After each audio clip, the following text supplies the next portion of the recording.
Abra sua Bíblia comigo, ou ligue a sua Bíblia comigo, no livro do profeta Isaías, no capítulo de número 43. É hoje. Mas agora, assim diz o Senhor que te criou, ó Jacó, e que te formou, ó Israel: não temas, porque eu te remi, chamei-te pelo teu nome, e tu és meu. Quando passares pelas águas, estarei contigo. Quando passares pelos rios, eles não te submergirão. Quando passares pelo fogo, ele não te queimará, nem a chama arderá em ti, porque eu sou o Senhor teu Deus, o Santo de Israel, o teu Salvador. Até aqui, amém, igreja? Feche a Bíblia, desligue a Bíblia e pegue na mão da criatura mais perfumada do seu lado. Eu tentei bonito, não deu certo. Perfumado, não tem ninguém perfumado aí não. Pega na mão do outro aí, ajuda o pregador a não passar vergonha. Isso. Agora aperta a mão da criatura com carinho até ela falar aleluia. Pentecostal que não faz barulho, está com defeito de fabricação, não é? Vamos orar. Senhor, eu te exalto, te glorifico. Muito obrigado pelo presente que o Senhor deu a Minas Gerais, a 89.1, essa rádio maravilhosa. Muito obrigado pela vida do Eduardo Cunha, que é aniversário dele, ele deu para nós esse presente. Muito obrigado por cada alma que saiu da sua casa e veio prestigiar esse evento. Muito obrigado, Senhor, porque os seus anjos também estão aqui. Já senti a presença deles. E eu te agradeço, ó Pai, porque eu tenho certeza que dentro de alguns minutos, e esse lugar ficará pequeno para o tamanho da glória que o Senhor vai mandar do alto dos céus. Os que vieram tristes começarão a saltar de alegria. Os que vieram se arrastando não voltam para casa se arrastando. Hoje voltarão voando nas asas de um novo tempo. E antes que eu comece a revelar os seus mistérios, cerque este lugar com a sua glória. E num raio de 5 quilômetros, onde houver um demônio alojado, eu dou a esses demônios segundos para sumirem de Belo Horizonte. Porque se não sumirem, serão queimados pelo poder da sua glória que aqui será derramada. Rasgue os céus sobre nós. Manda anjos de fogo descerem aqui. Que estes anjos desçam trazendo brasas de fogo nas mãos. Comecem a esparramar estas brasas entre nós. E onde houver um crente cheio do Espírito Santo, pega ele nesta noite, Jesus. É o que eu te peço agora e sempre. E toda a igreja diz: os que podem, tomem seu assento aplaudindo a Jesus, porque Ele é bom, porque Ele é maravilhoso. Glória a Deus. E eu também. Eu prometo que não vou demorar muito. O Eduardo disse que eu posso ir só até as 4:30 da manhã. É brincadeira. Mineiro é tudo doido mesmo, né? De natureza esse negócio, né?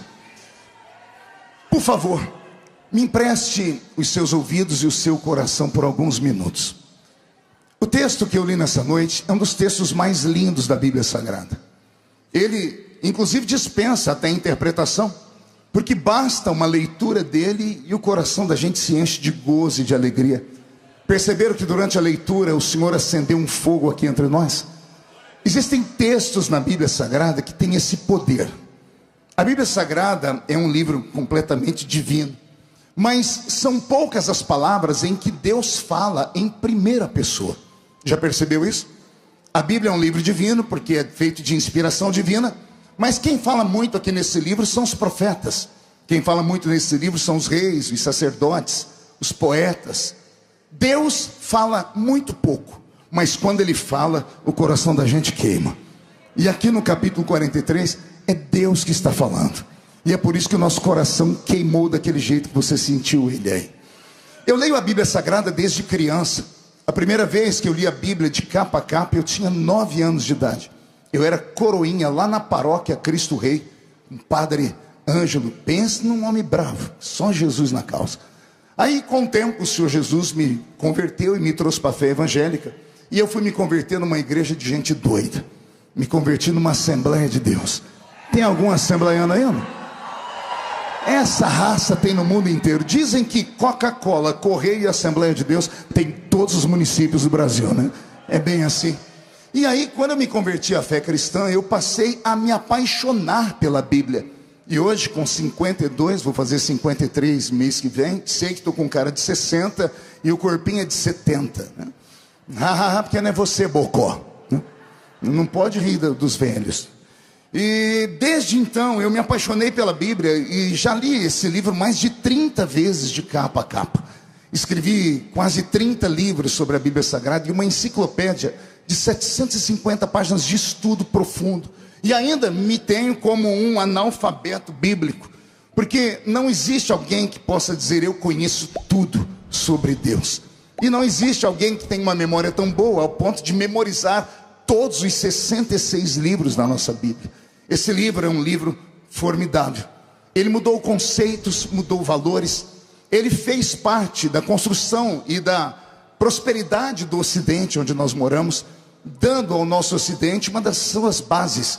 O Ocidente, onde nós habitamos, ele foi sustentado em 3 pilares, né? O direito romano, a filosofia grega e o moral judaico-cristão. E o moral judaico-cristão foi revelado através desse livro. A Bíblia Sagrada é muito mais do que um livro de religião, é um livro filosófico. E Jesus foi muito mais do que um filósofo, do que um líder religioso. Posso dar exemplos. O que há de religioso nesse versículo? Conhecereis a verdade e a verdade vos libertará. Não há nada de religioso nele, é uma filosofia. Então Jesus apresentou para nós o cristianismo como uma filosofia. E esse livro é uma bússola capaz de guiar qualquer navegante nas águas mais terríveis e nas tempestades mais terríveis que possa vir sobre a nossa existência. O livro de Isaías, ele se destaca na Bíblia Sagrada. Aliás, algumas curiosidades nele que mexem comigo. Por exemplo, a Bíblia protestante, a Bíblia que nós usamos, tem 66 livros. Lembra que eu citei? O livro de Isaías, curiosamente, tem 66 capítulos. A nossa Bíblia é dividida entre Velho e Novo Testamento. Velho Testamento, 39 livros. Novo Testamento, 27 livros. Os primeiros 39 livros da Bíblia Sagrada, se você um dia torcer o Velho Testamento, não se assuste se você escutar gritos de ais e de uis.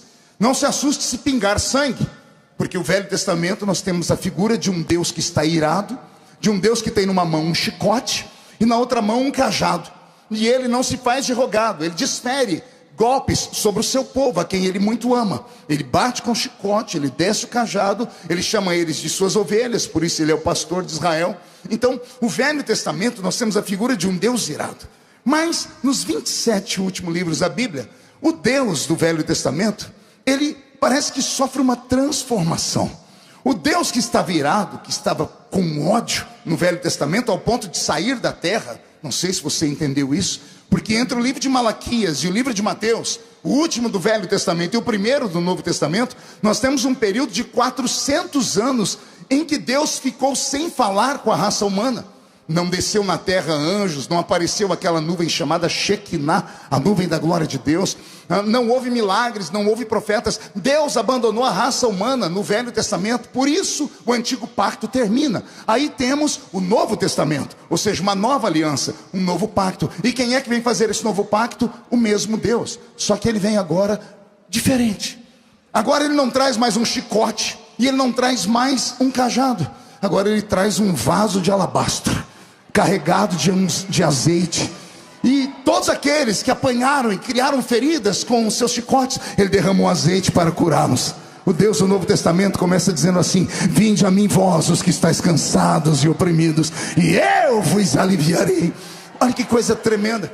Então, a Bíblia Sagrada nossa, ela se resume nisso: Velho e Novo Testamento, 39 livros do Velho, 27 livros do Novo. Deus irado no Velho, Deus feliz no Novo. O livro de Isaías pode ser dividido assim também. Do primeiro capítulo ao capítulo 39 do livro de Isaías, da angústia. Pense em Isaías gritando para todo mundo: cuidado. E alguém diz: por quê? Ai de ti que bebe, ai de ti que adultera, ai de ti que troca o bem pelo mal, ai de você que adora pedras, ferro, ouro, prata. Ai, ai e ai, só são apenas ais. Deus está furioso. Deus dá um dia Deus acorda Isaías na calada da madrugada e diz assim para ele: Isaías, eu tenho um povo que tem olhos e não vê, tem ouvidos e não ouve. Então, do primeiro capítulo ao capítulo 39, Deus está furioso, mas como que em um passe de mágica, Do capítulo 40 para frente, o Deus irado fica bonzinho. E ele começa a dizer assim: Isaías, eu amo meu povo. Isaías, eu amo tanto meu povo que chegará um tempo para eles que eles não terão que comprar nem vender, porque eu entregarei tudo de mão beijada para eles. Chegará um tempo em que o que a terra produz de melhor estará à disposição do meu povo. O Senhor diz: chegará um tempo em que a criança vai brincar com a áspide, com a serpente, o leão caminhará ao lado do cordeiro, e então o poderoso dia de milagres chegará para o meu povo. Isaías é quase que como uma mini Bíblia.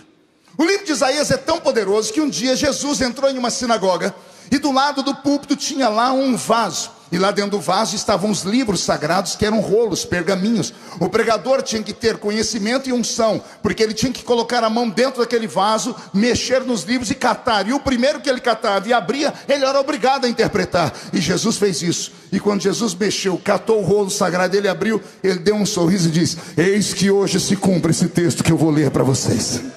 Porque eis que o Espírito do Senhor Jeová está sobre mim, e Ele me deu esta unção para anunciar o ano aceitável do Senhor, onde o cego vai ver, o paralítico vai andar, aquele que estiver triste vai se alegrar.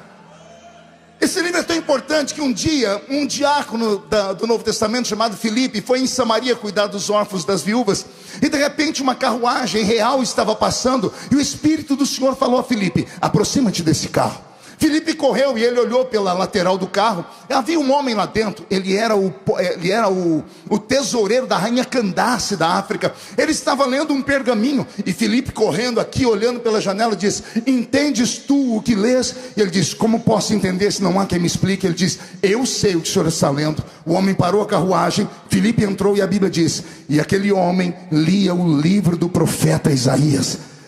Filipe revelou para ele o texto. Em 40 minutos o homem olhou pela janela, viu um poço de água e disse: eis ali a água, o que me impede de ser batizado? Filipe disse: nada, se de todo o coração creres. A Bíblia diz que o Filipe desceu ali com o eunuco de Candace, esse homem que era o chefe, o guarda real dos tesouros da rainha Candace, batizou aquele homem. E quando o homem saiu das águas, Filipe tinha sido arrebatado.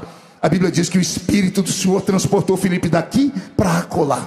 Mas o interessante é que o livro de Isaías estava sendo lido ali. Há um mistério no livro do profeta Isaías, e eu desafio todos os crentes que estão aqui a se debruçarem esta semana sobre a leitura do livro do profeta Isaías. E não se assuste se o anjo do Senhor entrar dentro da sua casa e te entregar uma poderosa revelação. Alguém acredita nisso? Pode dar um grito de glória a Deus, por favor? Tendo dado aqui essa pequena introdução, eu poderia interpretar o texto que li para vocês de várias formas. Poderia usar a exegese bíblica, a hermenêutica bíblica. Poderia usar o texto apenas para Israel. Poderia usar o texto político no tempo em que Israel vivia. Mas eu vou usar uma interpretação pessoal, uma teologia muito simples. Porque no capítulo que eu li para os irmãos aqui, enquanto eu li o capítulo 43, lembrando que ele está na segunda parte, no tempo em que Deus está feliz, o Senhor acordou Isaías na calada de uma noite e disse: Isaías, eu tenho um povo, não são dois, só tenho um povo. Isaías acordou e disse: e daí, Senhor? E o Senhor disse: só que o meu povo, Isaías, ele não é uníssono. O meu povo não caminha sempre pelo mesmo caminho. O meu povo é dividido em dois grupos. Sério, Senhor? Sério, Isaías? Quais grupos, Senhor? Eu tenho um grupo de gente normal e tenho um grupo de gente doida.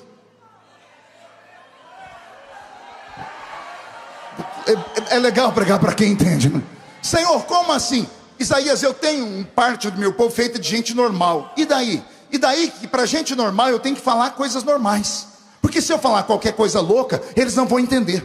Para os normais, eles só acreditam naquilo que os olhos veem, naquilo que as mãos podem tocar, naquilo que os ouvidos ouvem. Senhor, e o outro povo? O outro povo louco, Isaías, tudo que eu falo eles acreditam.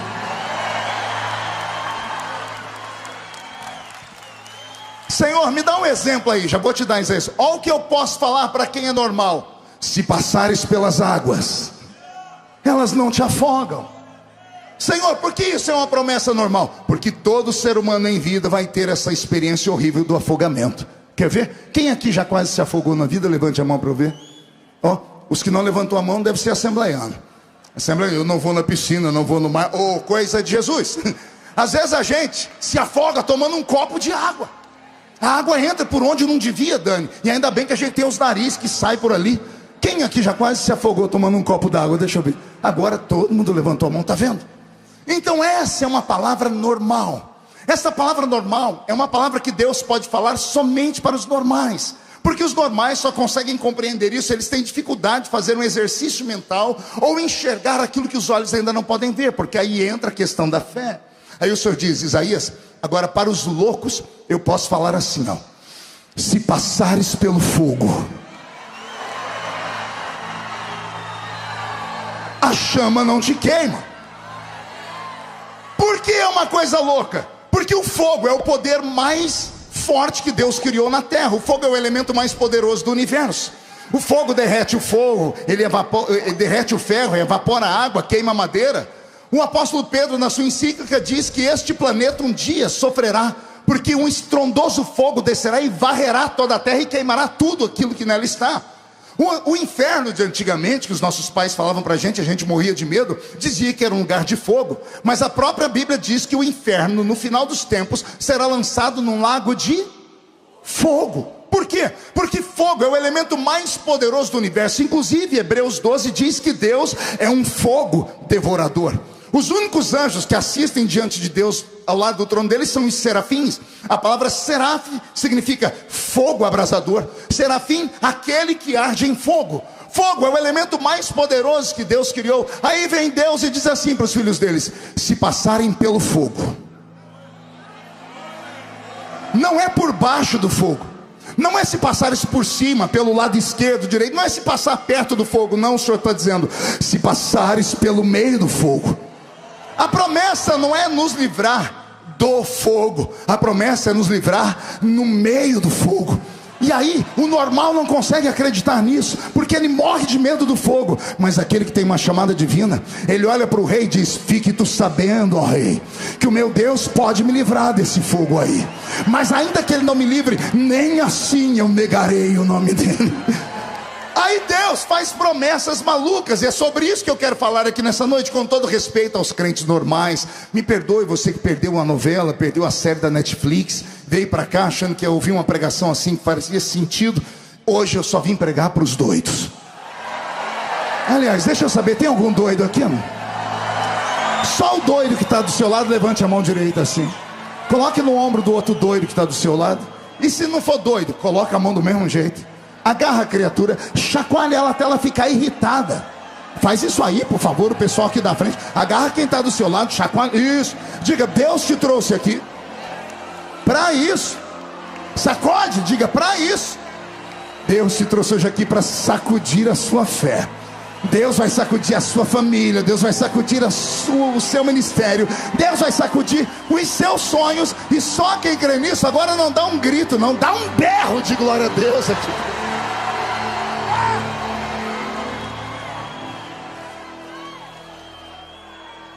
Eu quero falar sobre promessas loucas, promessas que a mente humana não consegue captar, muito menos compreender. Promessas que os crentes pentecostais e neopentecostais são acostumados a ouvir quase todo dia. Promessa que a geração mais antiga, como a minha, que já está de barba branca e cabelo branco, a gente costumava ouvir de profetas que não eram importantes, não tinham carro importado, não falavam em outros idiomas. Na verdade, os profetas da minha geração só tinham 2 dentes na boca. Era o zagueiro e o atacante. A maioria era analfa de pai, e os que sobravam era beta de mãe. Aquelas mulheres do coque, aquele povo que não tinha joelho, tinha uma casca aqui de tanto orar e jejuar, que morava naquelas casinhas bem humildes. A gente chegava lá e dizia assim: pai do Senhor. E a gente, a senhora pode orar? Vou orar agora, meu filho. E quando começava a orar, a pessoa recebia uma unção e começava a bater os pezinhos no chão para cá. Alguém conhece esse tipo de profeta aqui? Aqui em Minas tem? Isso. Então, entende? Essas pessoas deram norte para as nossas vidas. Eu sou fruto de profecias que saíram da boca de pessoas completamente analfabetas, que quando profetizaram, a igreja onde eu congregava duvidava. Os jovens na minha época riam das irmãzinhas que profetizavam e diziam: Feliciano, você vai acreditar nessa loucura? Eu disse: por que não? E falavam assim para mim: olha de onde você veio, olha onde você mora. Mas eu nunca deixei que ninguém se metesse entre a palavra que Deus colocou no meu coração e a minha fé. Nunca deixei que ninguém falasse para mim o contrário daquilo que eu acreditava, ainda que fosse loucura, porque eu li na Bíblia um monte de loucuras. Como é que você fala para alguém que o machado flutuou em cima das águas? Como é que você fala para alguém que Deus soprou uma madrugada inteira e abriu o mar vermelho?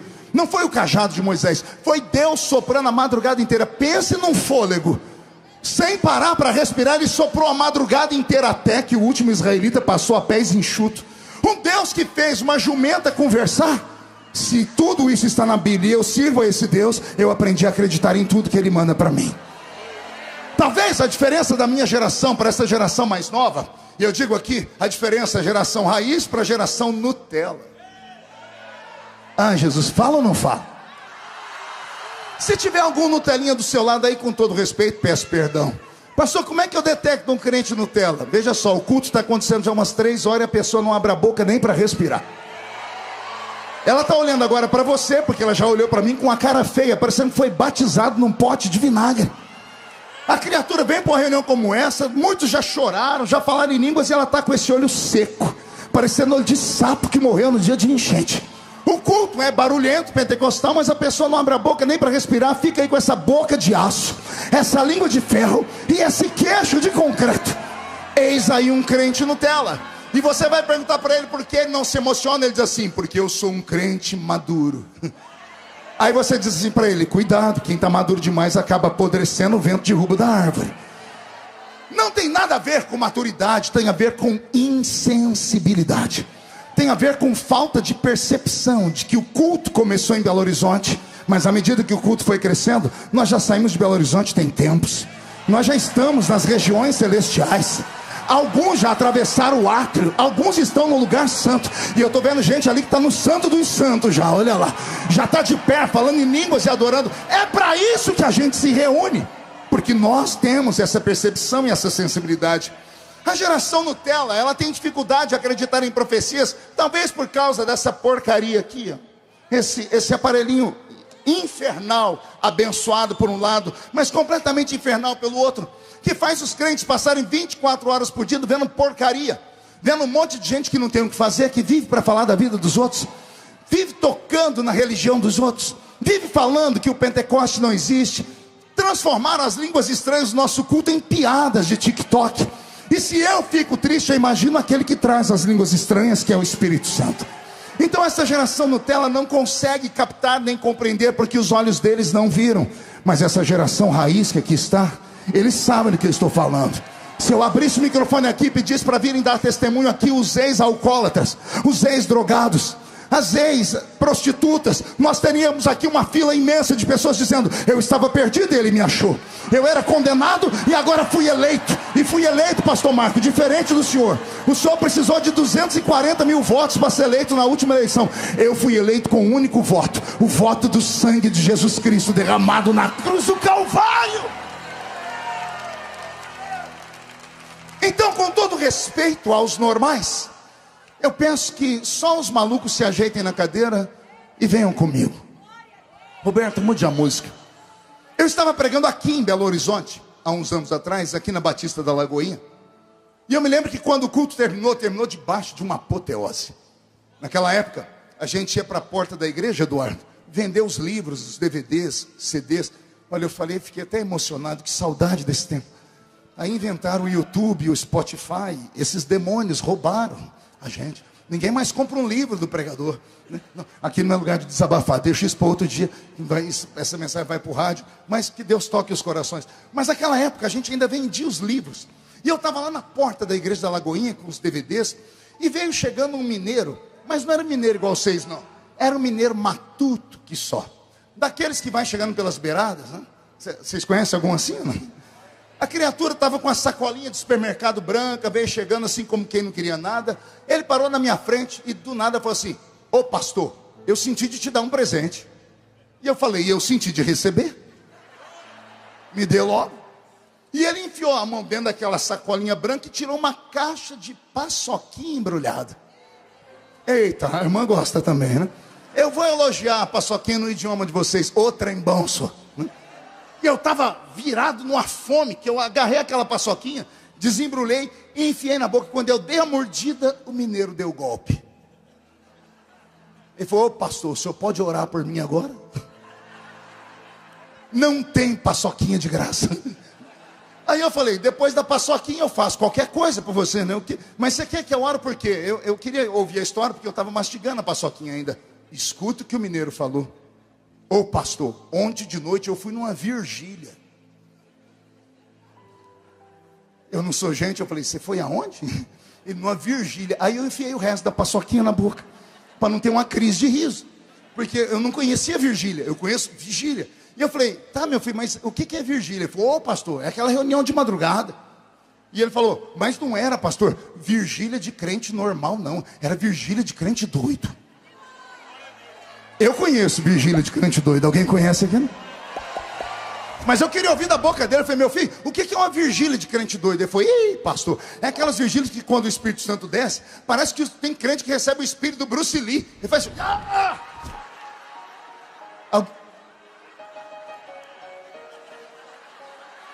Jesus usou ele até agora. O inimigo entrou no meio do caminho. Volta para o Espírito, Roberto. Glória a Deus. Pois bem, eu falei: e daí, meu filho? Foi: e daí, pastor? Que o senhor sabe que as vigílias é assim, né? Ela sobe e desce. Eu falei: explica. Tem hora que começa, o povo tá pulando, gritando, pandeiro para cá, divisa de fogo para lá. Daqui a pouco quieta todo mundo. Naquele momento tá todo mundo quieto, pastor, a gente fica ali quase dormindo. E de repente a gente acorda porque o maluco bate o pandeiro. Que tem gente que acorda falando em línguas, né? Tem gente que acorda tendo visão, né? É uma coisa extraordinária a vigília. Eu falei: mas o que aconteceu? Pastor, na hora que estava todo mundo quieto, eu estava encostado na parede olhando para o púlpito. E não é que veio um profeta, pastor, mas era um profeta doido. Eu falei aqui dentro da minha cabeça: isso é redundância, porque todo profeta é doido. Eu falei: mas filho, meu filho, e daí? E daí, pastor, que o profeta veio por detrás de mim, botou a mão no meu ombro, e ele fez uma careta, ele parou de falar. Eu falei: botou a mão no ombro, Ele falou: que eu tive um desarranjo. Vocês sabem o que é desarranjo, né? É um negócio que dá aqui na barriga da gente. Falei: e você teve desarranjo por quê? Porque ele botou a mão no seu ombro? Não, pastor. É como botou a mão no meu ombro, quando eu fui olhar para trás para ver o que era, quando eu encarei ele, ele fez assim: homem! Alguém já recebeu uma profecia desse jeito? Eu falei: e aí, meu filho? E aí, pastor, que eu catei a minha alma, que ela já estava uns 3 metros fora do corpo. Eu arrastei ela para dentro do meu corpo de volta, me controlei, olhei para o profeta. Pastor, o profeta estava com a cara feia, pastor. Ele fazia assim, ó. Pastor, o homem agarrou a minha mão direita, pastor. E ele olhou para mim e disse assim: homem, entra tu comigo nessa carruagem de fogo agora. E eu disse: o que você fez? Ele falou: pastor, eu não tinha opção. Pense num profeta grande, pastor. A mão dele parecia uma raquete de tênis. Ele agarrou a minha mão, que veio até o meio do meu braço. E aí, pastor, a carruagem começou a andar.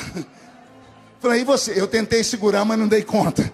E o homem começou a me arrastar pelo corredor da igreja, eu morrendo de vergonha. Pastor, o homem saiu da parede lá, deu a volta lá pelo fundo, passou pelo lado, passou na frente da igreja, orando em línguas, todo mundo me olhando, eu morrendo de vergonha. Pastor, ele deu 2 voltas na igreja inteira. Falei: e aí, meu filho? E aí? Que ele de repente mirou a rua. Falei: e o homem, pastor, saiu correndo comigo pelo meio da rua, 4 horas da manhã. Eu falei: e o que você fez? Eu falei: pastor, o que eu podia fazer? A carruagem, parece que os cavalos tinham comido muito, porque o homem me arrastou e eu saí arrastando para um lado, para o outro. E aí, pastor, eu também me entreguei. Falei: não tenho o que fazer mesmo. Ele pulava, eu pulava também. Ele deu glória a Deus, eu dei glória a Deus também. O Espírito Santo pegou ele, pegou eu também. E eu comecei a falar em línguas. Quando eu estava gostando do negócio, o homem deu meia volta, pastor, mirou a igreja e entrou correndo no meio da igreja. No meio do corredor, ele brecou e me empurrou, que eu saí catando cavaco pelo meio do corredor. Eu olhei para trás para ver o que Deus disse, que o profeta estava com a mão na cintura e o dedo assim. E fazendo assim. E ele disse assim: homem, olha o que eu faço. Eu te tiro dali e eu te trago por aqui. E depois te levo por ali. Depois te trago de volta para te honrar. Aí eu te tiro daqui e te levo pelo mundo. E lá fora eu vou te exaltar. E depois que eu te exaltar, eu te trago de volta aqui. Para que todos vejam que quando eu falo, eu cumpro aquilo que falo. Agora, Contempla na sua frente a rampa do Palácio do Planalto, porque vou eu te colocar entre os príncipes e os reis dessa terra, diz o Senhor.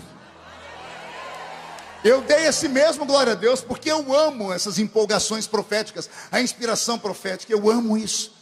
Quando eu dei glória a Deus também, eu olhei para o mineiro, ele teve uma crise de riso, que a barriga dele balançava. Eu não entendi porque ele estava rindo. Eu enfiei a mão no meu paletó, peguei o meu cartão de visitas, anotei meu celular e estiquei a mão para ele. Ele parou de rir, catou o cartão e disse: o que é isso, pastor? Eu disse: é o meu cartão. Ele disse: o que tem aqui? Eu disse: o meu número de celular particular. E ele: nossa, eu vou ter seu número. Eu disse: vai. Aí ele falou assim: para quê, pastor? Aí eu falei para ele: uai, para quando você subir a rampa, quando você entrar no seu reino, eu quero que você se lembre de mim.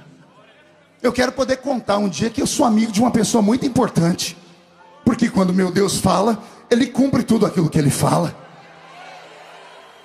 Eu esperava esse mesmo grito que vocês deram, mas o mineiro abaixou a cabeça, e quando ele levantou, os olhos dele estavam cheios de lágrimas, e eu não entendi porque ele estava com o olho marejado. E ele, com a voz embargada, olhou para mim e disse assim: ô pastor, o senhor acredita mesmo nisso?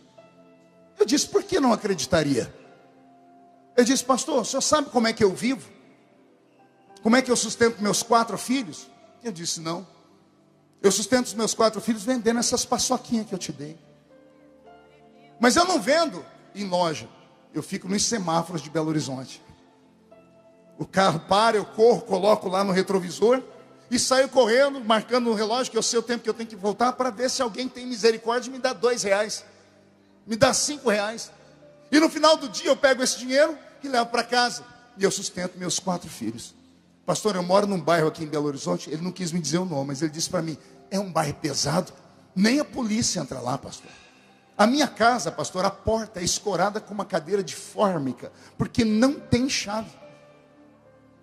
Pastor, olha para mim, o que o senhor está vendo? Eu disse: estou vendo um homem. Ele disse: não, pastor, olha direito, eu não tenho dente na boca, eu não sei ler nem escrever, porque eu era menino de rua também. E eu só não me tornei um bandido porque eu vim para a igreja, aceitei Jesus como Salvador, e a minha vida está indo assim. O senhor acredita que Deus pode fazer na minha vida isso tudo?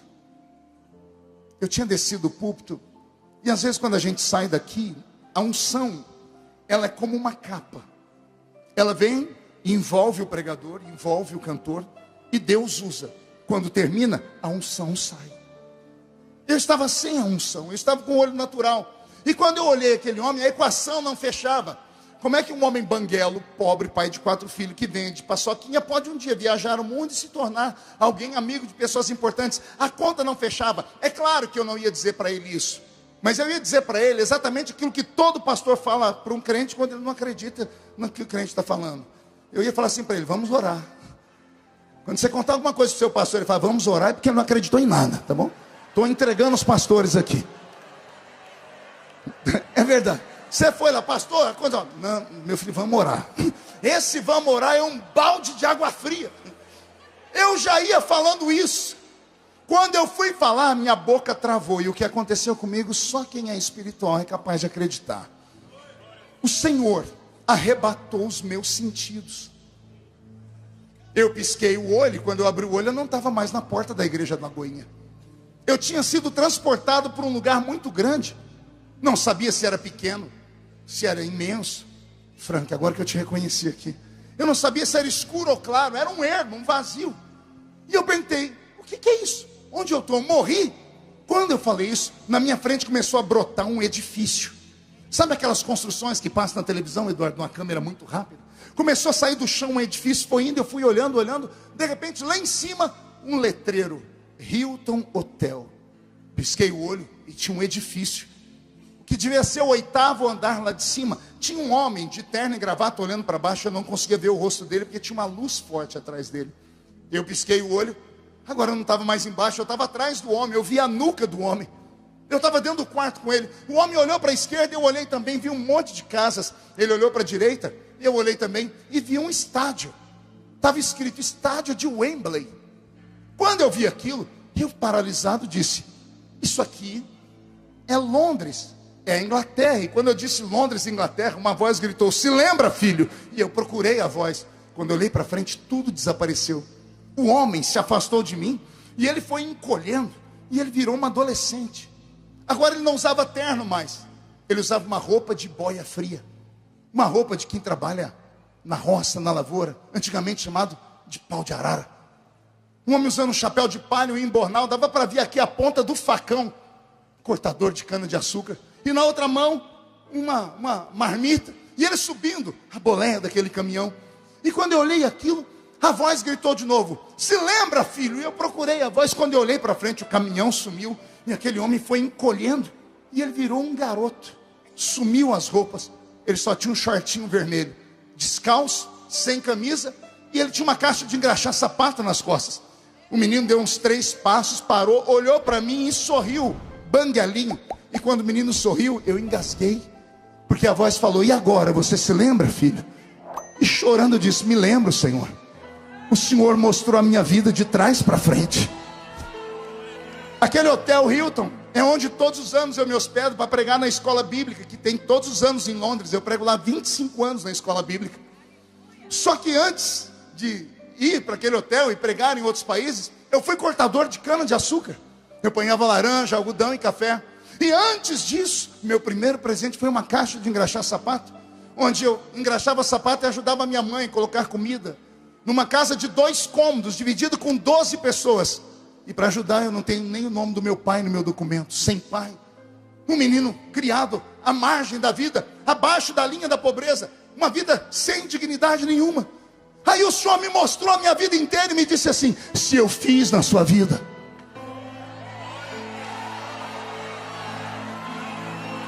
fala para o mineiro que se eu fiz na sua vida, eu posso fazer na vida dele também. Eu voltei em mim. Eu me peguei soluçando e o mineiro estava chorando também. O Senhor me tomou, eu coloquei a mão nos ombros dele. Primeiro limpei as minhas lágrimas e chacoalhei ele e disse: pare de chorar, porque assim me manda o Senhor te dizer: se foi Deus que falou com você, o Deus que fez a estéril ser mãe de filho, o Deus que afundou a muralha de Jericó no chão para que Israel vencesse uma batalha, um Deus que parou o sol, deteve a lua, o Deus que fez o relógio de Acai girar ao contrário, o Deus que fez os ossos de Eliseu ressuscitar um morto, o Deus que fez 300 guerreiros vencer um exército violento, o Deus que pegou Davi de trás das malhadas, abateu seus inimigos, colocou entre os príncipes da terra, o Deus que o salmista disse: eu tiro o homem do monturo e coloco ele entre os príncipes e reis da terra. Quem viver verá para ver Deus cumprir tudo aquilo que ele prometeu. Na força desta palavra, eu estou aqui só para te dizer: eu entendi, Eduardo, agora por que eu não podia ter viajado amanhã ou hoje, e eu troquei a passagem para amanhã. Na verdade, amanhã nós vamos para a África, da África que eu vou para Lisboa. Eu entendi porque o Senhor me trouxe aqui hoje. Eu não vim cumprir uma agenda, eu não vim apenas realizar um pedido do meu amigo de coração. Eu vim aqui porque Deus queria falar com você. Deus me trouxe aqui só para te dizer: o que eu te prometi ainda está de pé. Agora segure. Por mais improvável que seja, por mais impossível que pareça, por mais que a sua mente não consiga chegar lá, você não sabe como será, quando, nem de onde vai vir, assim diz o Senhor: não sou homem para mentir, não sou filho do homem para me arrepender das coisas que falo. O homem promete sentado e não cumpre em pé, porque promete na emoção. O homem fala e não cumpre o que fala. Mas Deus, lembra que eu disse que Ele fala pouco na palavra? Um dia eu perguntei para Ele: por que o Senhor fala tão pouco? Ele disse: porque eu estou alienado à minha palavra. Eu não posso falar pelos cotovelos, eu não posso falar e não cumprir. Mas quando eu abro a boca para falar, filho, pode avisar: a morte não se aproxima deles, o inferno não arrasta eles. Não tem câncer, não tem AIDS, não tem Covid, não tem acidente, não tem governo, vou soltar, não tem PT, não tem Satanás, não tem demônio, não tem ninguém. Quem está debaixo de uma promessa de Deus está imortalizado. E eu quero saber se eu estou pregando para o povo certo. Alguém tem uma promessa de Deus na sua vida que ainda não se cumpriu? Sério, você tem essa promessa? E tendo essa promessa, vai ficar mesmo de braço cruzado, de perna cruzada? Vai ficar mascando essa desgraça desse chiclete? Vai ficar olhando para o céu, filosofando, dizendo to be or not to be, that's the question. Quem tem promessa, reage! Reage! Reage nesta noite, reage!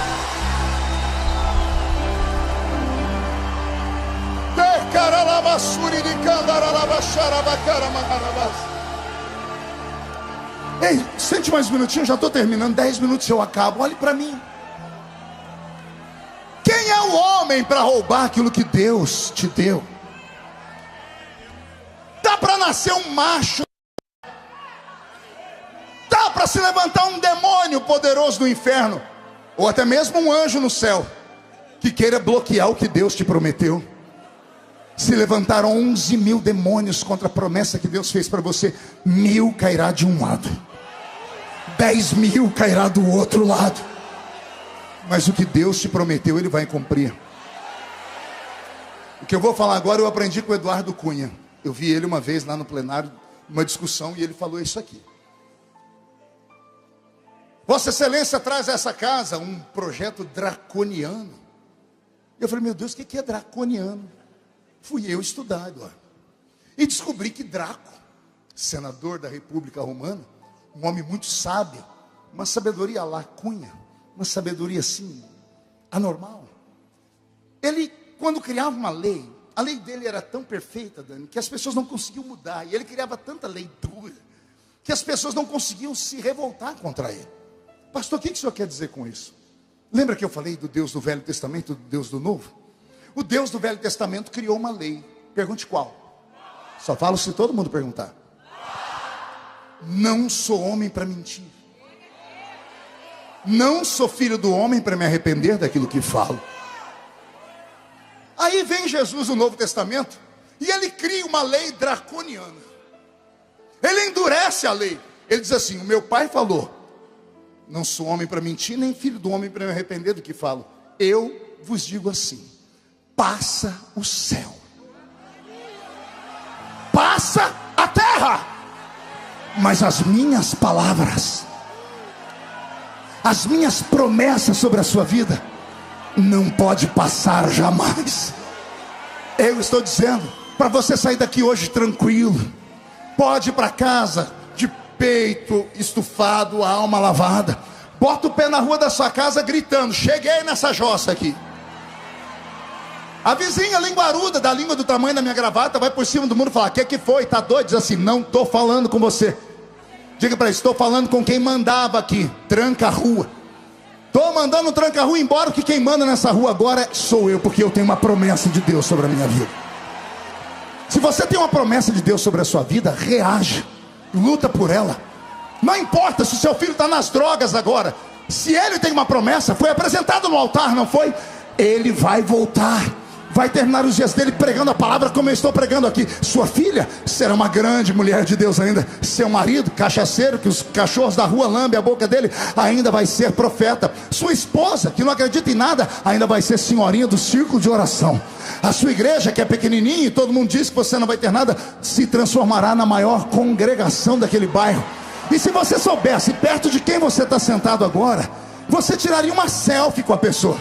Porque agora você conhece como Maria José, daqui uns dias vai ser Doutor José, vai ser Excelência Senhora Maria. Se você soubesse onde Deus vai colocar essa criatura que está aí do seu lado, alguém está acreditando nisso aqui? Pega a palavra. Teve um ali que gritou: ainda bem que eu vim. Eu queria que você falasse: eu também, pastor. Então pega essa promessa, põe aqui no seu coração. E agora não dá um grito, não, dá um berro de glória a Deus para acordar Belo Horizonte inteiro.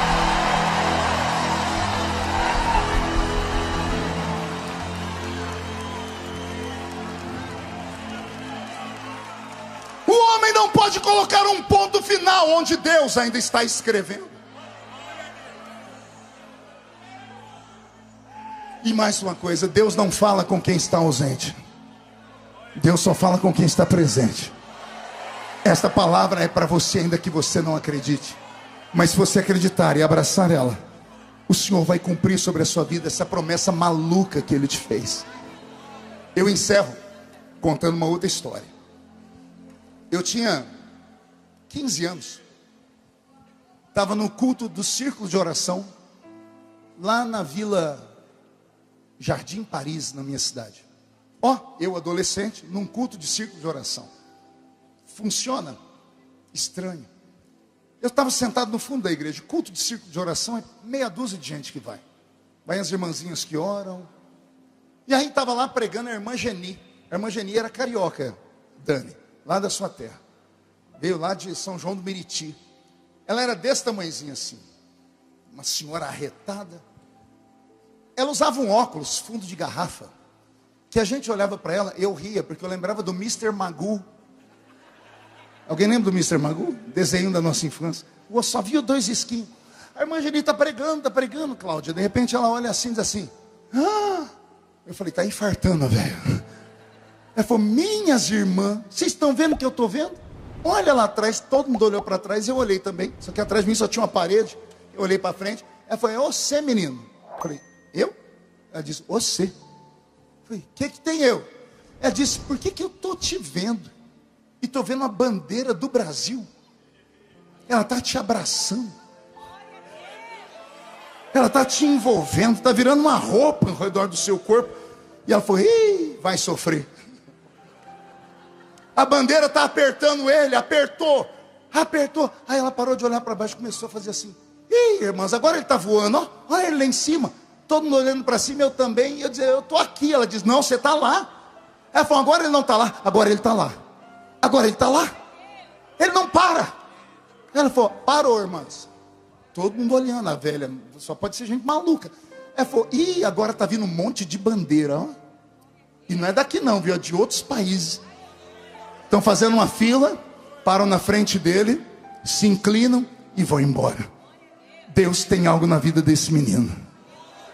Eu estava sentado lá atrás com um chinelinho havaiano. Da época que chinelo havaiano não estava em Nova York ainda. Meu chinelo havaiano era especial. Meu apelido na igreja era chinelinho de fogo. Pergunta por quê? Arrebentava a chinela havaiana. Minha mãe pegava um grampo de cabelo que chamava Ramona. Esquentava no fogo e enfiava e ficava Ramona aqui por baixo. Aí eu ia andando, passava o pé no chão, saía a faísca. Eu disse, eita que ele tem fogo até no chinelo dele. Isso é pentecostal mesmo. Estava eu lá sentado com meu chinelinho havaiana, com um embornal, camiseta rasgada. E ela falando que Deus ia fazer alguma coisa na minha vida. Caiu uma glória naquele culto. Eu chorei, levantei minhas mãos e peguei a promessa.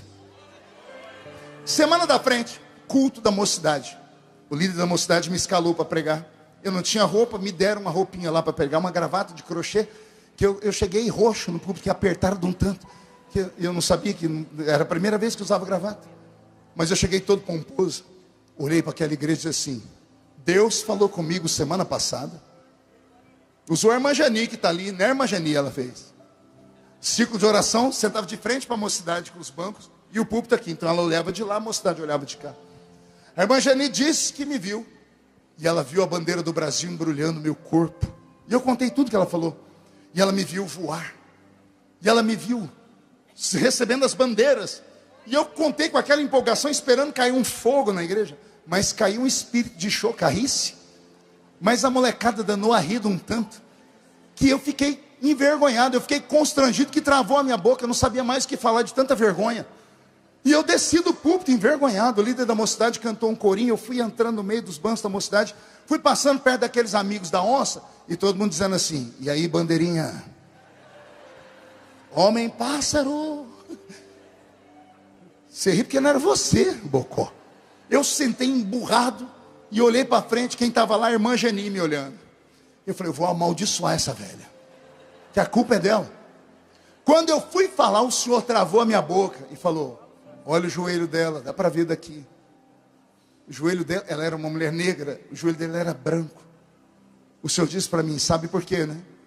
Ela orava 10 horas por dia, ajoelhada, sem se levantar. Às vezes ela passava 12 horas ajoelhada orando. Aí o Senhor disse para mim, agora olha os seus amigos que estão rindo. Olha para ela, olha para eles, olha para ela, olha para eles. O Senhor disse, você vai acreditar em quem, rapaz? Vai acreditar nesses crentes que não oram nem 5 minutos, que só sabe rir? Ou vai acreditar nela? Eu falei, vou acreditar nela. O senhor disse, então fica tranquilo. E o tempo passou.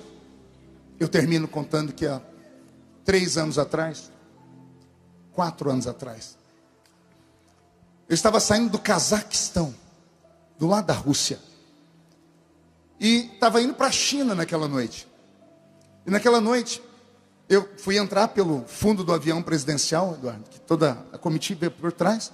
Mas aí veio o cerimonial do avião presidencial, o presidente disse que é para você entrar pela frente.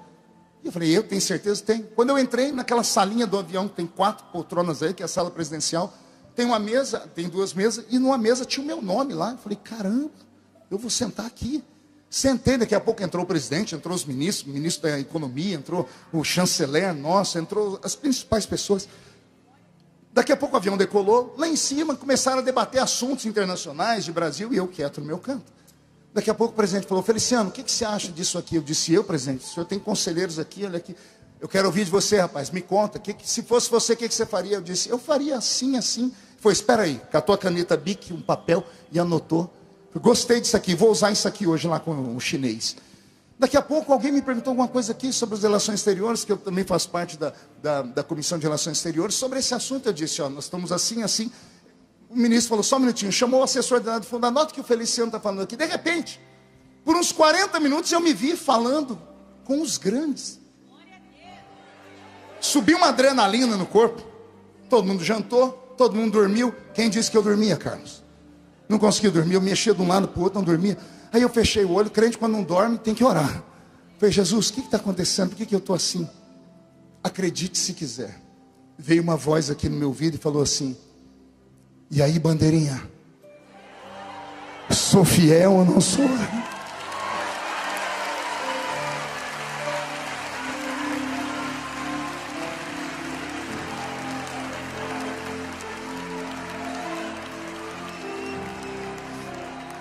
Não, eu não vim falar minha biografia para você, eu só vim aqui contar para você que eu sirvo o mesmo Deus que você.